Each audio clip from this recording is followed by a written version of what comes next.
scandal. Let's talk to Dr. Ewan McGorry, who's law professor at King's College in London. Remind us what went wrong here.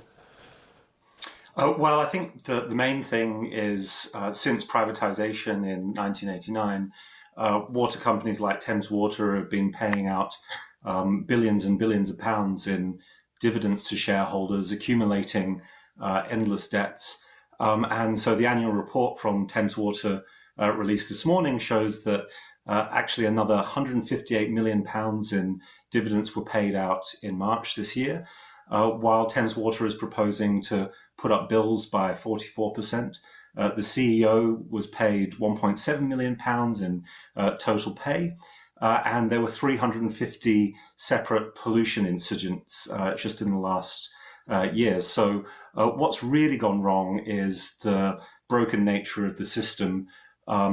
Britain is one of the only major countries in the world to have privatised its waters to such an extent. 90% of water is publicly owned.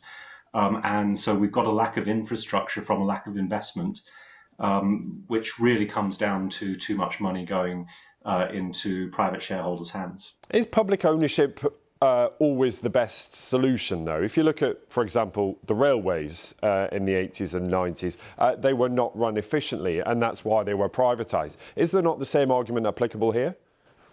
Well, look, that's a great question. Of course, there's good ways and there's bad ways to run a public service. And you wouldn't want to compare a badly run public service with a well-run privatised industry. But what we've actually got to do is we've got to compare a well-run public service with a well-run privatised industry. And we can see the world over that, in the case of water, and I think probably rail is actually another good example, the vast majority of countries, 90% of water around the world is publicly owned. And that's because the economic fundamentals really speak to the logic of public ownership. It's a natural monopoly. There's not really any possibility in a water basin for competition. And if you don't have competition to restrain private enterprise, the profit motive, then you're not going to get good outcomes from private ownership. You're just going to get the raising of bills, the reduction of workers' wages, the lowering of service standards. And of course, that's exactly what we see, not just with Thames Water, but United Utilities polluting Lake Windermere, polluting the Manchester Canal, and drinking water not being fit for consumption in Devon.